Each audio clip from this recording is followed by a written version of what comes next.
हीरा भंडार यदि प्राप्त करना है तो आपको जंगलों को, वनों को, इन सबको काटना पड़ेगा। लोग जो वहां रह रहे हैं उन्हें विस्थापित करवाना पड़ेगा। तो इस संदर्भ में बहुत विवाद भी उठा था कि क्या खनिज प्राप्ति के लिए, हीरे की प्राप्ति के लिए हम वहां रह रहे निवासियों को विस्थापित कर दें, हम जंगलों को काट दें, हम प्राकृतिक संसाधनों को नष्ट कर दें। प्राकृतिक मामलों में संपन्न होने से अकेले कुछ नहीं होता।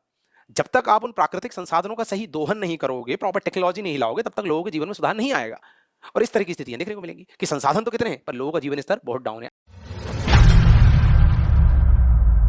नमस्कार दोस्तों, मैं सुनील श्रोती केवीएस एकेडमी के इस ऑनलाइन प्लेटफॉर्म पे आपका स्वागत करता हूं। साथियों, प्रदेश यात्रा नाम की हमारी श्रृंखला में आज का हमारा जिला है छतरपुर। हर उस जरूरी तथ्य की बात करेंगे जो एमबीबीएस प्रीलिम्स, व्यापम, पटवारी, हर तरह के एग्जाम के लिए अति महत्वपूर्ण है। एमबीबीएस प्रीलिम्स जिसका नोटिफिकेशन आ चुका है, 21 मई को एग्जाम होने की पूरी संभावना है। अभी से आपको उसकी तैयारी के लिए जुटना होगा क्योंकि प्रीलिम्स अब उतना आसान नहीं रहा। चाहे आप कट ऑफ की दृष्टि से देखें, आ रहे क्वेश्चन का जो नेचर है उसकी दृष्टि से देखें, तो आपको कॉन्सेप्चुअल बेसिस पर अभी से पढ़ना होगा। तो आइए इसी क्रम में, इसी जद्दोजहद में आज के जिले की शुरुआत करेंगे जिसका नाम है छतरपुर। छतरपुर के अंतर्गत दोस्तों यदि हम नक्शे की बात करें तो मध्य प्रदेश के इस वाले हिस्से लगभग उत्तरी क्षेत्र में विद्यमान नजर आ रहा है। यहां ये उत्तर प्रदेश को स्पर्श कर रहा है, सीधा दिख रहा है। पड़ोस के कौन से जिले हैं? यहां टीकमगढ़, यहां पन्ना, यहां दमोह और यहां सागर, 4 जिलों को स्पर्श कर रहा है। इसके अलावा किस संभाग का पार्ट है दोस्तों? छतरपुर सागर संभाग का पार्ट है। नक्शे वाले हिस्से में इन 3 बिंदुओं पर मैं ध्यान आपका आकर्षित करता हूं। किस जिले को स्पर्श कर रहा है, पड़ोस के किस राज्य को स्पर्श कर रहा है और किस संभाग का हिस्सा है। और जिले वाले बिंदु पर मैं बार बार आपको कहता हूं दोस्तों कि इस वाले बिंदु को समझने के लिए आपको मैप स्टडी ज्यादा से ज्यादा करनी होगी। अभी से शुरू कीजिए। जैसा मैंने कहा, एमपीपीएससी प्रीलिम्स कई क्वेश्चन इस तरह के दे रहा है, एमपी से रिलेटेड भी, जो पूरा नक्शों पर आधारित है। अब आप लिस्ट याद करके, तथ्य रट के एग्जाम क्लियर नहीं कर सकते और कट ऑफ भी अच्छा खासा आ रहा है। आगे देखते हैं। यदि हम बात करें इसके भौगोलिक स्थिति की तो दोस्तों लगभग 11 तहसील है यहां पर। मध्य प्रदेश के उत्तर पूर्व में है, मैंने उत्तर बोल दिया था, उत्तर पूर्व में विद्यमान है। इसके अलावा पड़ोसी जिले मैंने आपको बताया था, पन्ना है, टीकमगढ़ है, दमोह है और सागर भी है, सागर। और इधर देखें तो उत्तर प्रदेश की सीमा को स्पर्श कर रहा है। संभाग में बता चुका हूं, सागर। 1956 में ये क्षेत्र एक जिले के रूप में अस्तित्व में आ गया था। फसलें यहाँ पेपरमिंट, इसके अलावा यहाँ अच्छी गुणवत्ता वाली लकड़ी का उत्पादन होता है दोस्तों। अच्छी गुणवत्ता वाली लकड़ी का उत्पादन होता है। यही कारण है कि लकड़ी के फर्नीचर इस जिले के माध्यम से एक जिला एक उत्पाद की श्रेणी में शामिल है। आगे देखेंगे। अगली स्लाइड, नदी परियोजना। दोस्तों इस क्षेत्र की नदी परियोजना बहुत इंपॉर्टेंट है। मैंने आपको टीकमगढ़ वाले लेक्चर में ही बताया था नदी परियोजना के बारे में, और अब मैं छतरपुर वाले में भी स्पष्ट कर रहा हूं। और चूंकि ये मध्य प्रदेश के उत्तर पूर्व वाले क्षेत्र में विद्यमान है, तो ऑब्वियसली यहां कोई नदी परियोजना होगी तो उसमें साझेदारी किस राज्य के साथ होगी? उत्तर प्रदेश के साथ होगी। तो देखिएगा, तो पहला है केन नदी संबंधित परियोजना। केन नदी से संबंधित कौन कौन सी परियोजना है यहां पर? तो पहला है केन ग्रेटर गंगाऊ परियोजना, दूसरी परियोजना है सिंह बैराज परियोजना, तीसरी परियोजना है बरियारपुर परियोजना और चौथी है नरगवा परियोजना।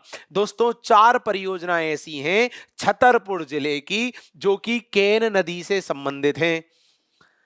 तो क्वेश्चन क्या बनेगा? संबंधित परियोजना किस नदी पर विद्यमान है? केन नदी पर। संबंधित परियोजना किस जिले में है? छतरपुर में। किस राज्य की साझेदारी के साथ है? उत्तर प्रदेश। दूसरा, यहां उर्मिल नदी भी बहती है, आपको पता है। तो उर्मिल से संबंधित परियोजना कौन सी है? उर्मिल परियोजना। तो वो तो आप टिक लगा देंगे देख के, और पूछेगा भी नहीं वो। सीधा यदि इस पे प्रश्न बना तो ये बनेगा कि उर्मिल परियोजना कहां है? छतरपुर में। और किस राज्य की साझेदारी से? उत्तर प्रदेश की। बट नदी पूछी जा सकती है यहां पर कि भाई सिंह बैराज किस नदी पर है, बरियारपुर, नरगवा ये किस नदी पर है? तो केन नदी पर है। आगे देखते हैं दोस्तों। खनिज की बात करें तो यहां स्टोन पार्क बनाया गया सरकार द्वारा। क्या होता है स्टोन पार्क? दोस्तों यहां पर एक तरह का अनुदान दिया जाता है सरकार के द्वारा। किसको अनुदान दिया जाता है? खनिज उद्योगपतियों को दिया जाता है। क्यों दिया जाता है भाई? उन्हें मशीनरी और लैंड का सपोर्ट जब सरकार दे देगी तो वहां खदानों से निकलने वाले जो विभिन्न खनिज हैं उन्हें वो इस योग्य बना देंगे अपनी मशीन के माध्यम से कि वो विक्रय के लिए योग्य हो जाएंगे, मतलब अच्छी कीमत पर मार्केट में उतारा जा सकता है। तो खदानों से निकलने वाले खनिज को परिष्कृत कौन करेगा?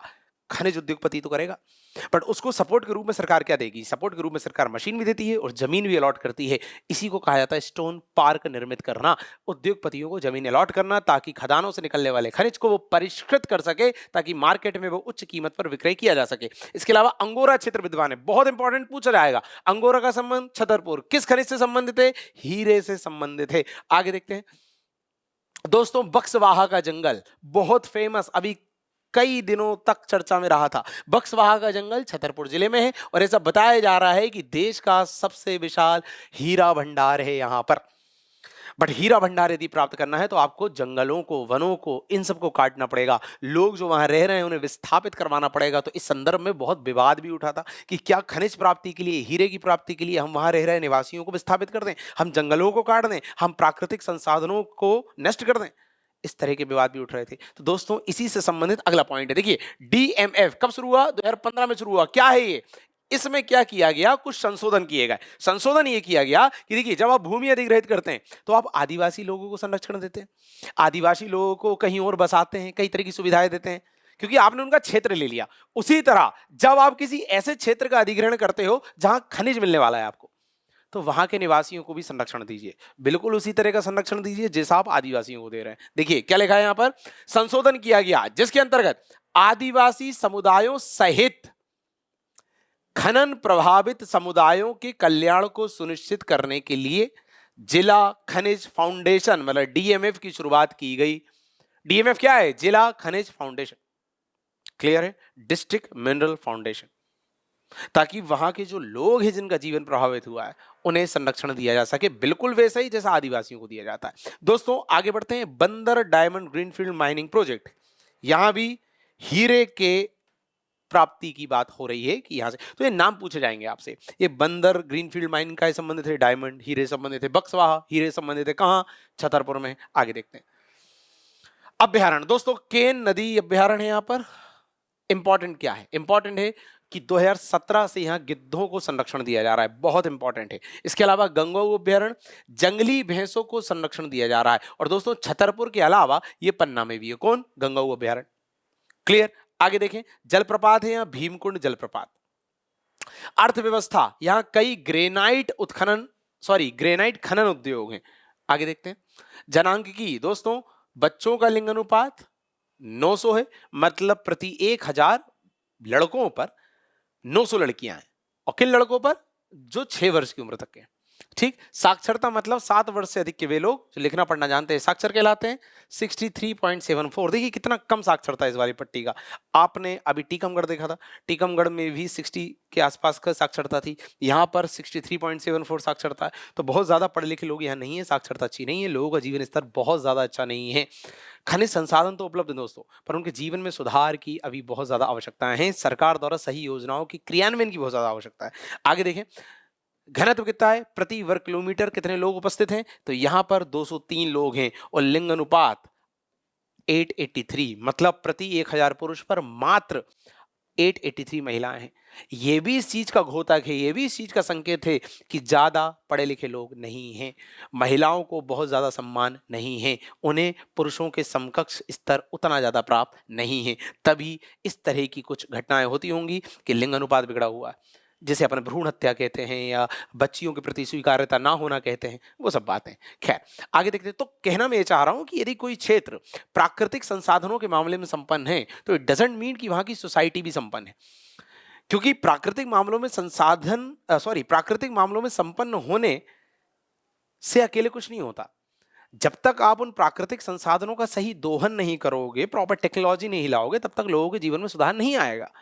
और इस तरह की स्थितियां देखने को मिलेंगी कि संसाधन तो कितने हैं पर लोगों का जीवन स्तर बहुत डाउन है। आगे देखते हैं दोस्तों, संस्कृति व विरासत। यहां पर केन और खुदरा नदियों के संगम पर केन घड़ियाल अभ्यारण्य है, ये आपको पता होना चाहिए। किन नदियों के संगम पर है ये पता होना चाहिए। इसके अलावा राजा का स्थान कहा जाता था इसको, मध्य भारत के राजा का स्थान। ठीक, यहां पर कई पर्यटक स्थल है, जटाशंकर, भीमकुंड, महाराज छत्रसाल संग्रहालय, ये सब। यूनेस्को विश्व धरोहर स्थल मतलब खजुराहो ग्रुप ऑफ टेम्पल भी यहीं पर विद्यमान है। भाई खजुराहो खजुराहो कहाँ है? छतरपुर में ही तो है, जिसे यूनेस्को की विश्व विरासत सूची में शामिल किया हुआ है। आगे देखते हैं, तो जो खजुराहो है यहाँ पर क्या हिंदू और जैन से संबंधित मंदिर मिलते हैं, छतरपुर क्षेत्र में विद्यमान है। कब हुआ था इन मंदिरों का निर्माण?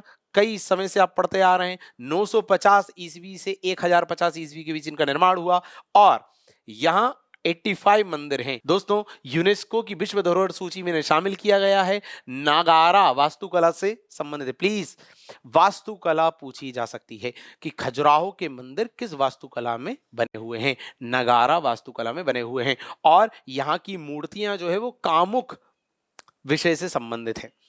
ठीक, आगे बढ़ते हैं। कुछ और महत्वपूर्ण पर्यटन स्थल इसी खजुराहो के अंतर्गत कौन है? 64 योगिनी मंदिर, कंदरिया महादेव का मंदिर, चित्रगुप्त मंदिर, बहुत इंपॉर्टेंट है, पूछे जाएंगे। चित्रगुप्त का मंदिर कहाँ है? कंदरिया महादेव मंदिर कहाँ है? 64 योगिनी मंदिर कहाँ है? ठीक है, या खजुराहो के मंदिर किस किस वास्तुकला में बने हुए हैं? नगारा कब बने हुए हैं? किसने बनाए हैं? क्या बात है, क्लियर है? आगे देखते हैं।